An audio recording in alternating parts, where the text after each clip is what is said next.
What's up, fuckers? It's tea time. It was 4 years ago that the Commander-in-Chief announced to the world that since he was a star, he had the right to lift up Lady Liberty's green patina dress and grab her by the pussy. He started this misogynistic madhouse by banning transgendered Americans from being patriots in the military, and we might be ending it by banning MAGA patriots from flying.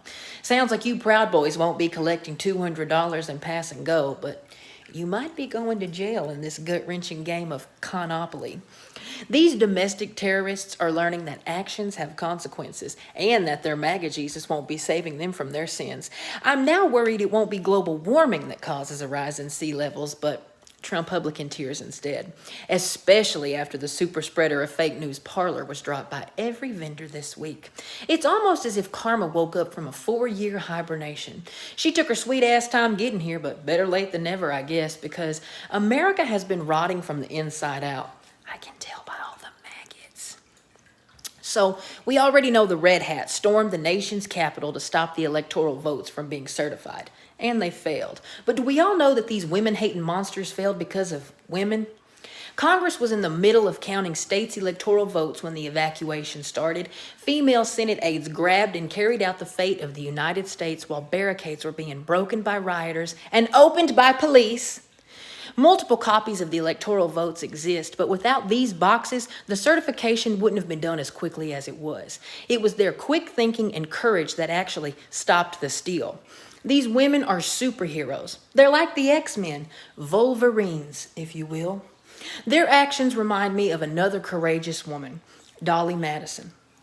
Mark Twain once said, "History doesn't repeat itself, but it often rhymes." And this assault on the nation's capital definitely rhymes with the War of 1812. On August 23rd, 1814, the Redcoats, sounds a lot like the Red Hats, were headed to the White House for a peaceful protest. That's what it's called when you're attacking a federal building, right? Yeah, 9/11 must have been the most peaceful protest in American history. The way Fox News described the assault on the Capitol made me realize there's just something so patriotic about the way the Twin Towers crumbled to the ground and destroyed thousands of lives. Anyway, President James Madison was already gone from the White House. He left the day before to meet with his generals on the battlefield. He asked his wife, First Lady Dolly Madison, if she had the courage to wait for his intended return the next day. She said, "I don't need no fucking man taking care of me," or something like that. Maybe it was just a simple yes. I don't fucking know. I do know, though, that she was in charge of gathering important documents and to be prepared to evacuate the White House at any moment. The next day, Dolly and a few servants scanned the horizon with spyglasses. They saw the redcoats gathered in the distance, and that's when Dolly decided to abandon their personal belongings and save a full-length portrait of George Washington. And it wasn't as simple as grabbing a portrait off the wall and running out the door. The frame was screwed into the walls. Thankfully, Dolly and the portrait made it out safely, and she found her husband at their predetermined meeting place in the middle of a thunderstorm. Did they have a horizontal refreshment in the rain afterwards? I don't know that either, but I do know it was smart and brave of her to grab that portrait and preserve history.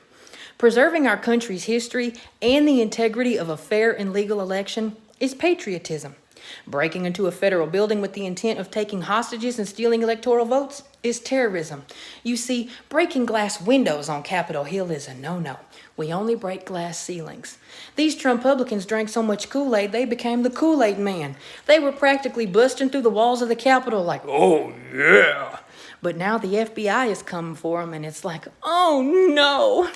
Jacob Chansley, a.k.a. Jake Angeli, the horned QAnon terrorist, is in custody, and he hadn't eaten in days because the prison food isn't organic. But tell me again how the Democrats are snowflakes.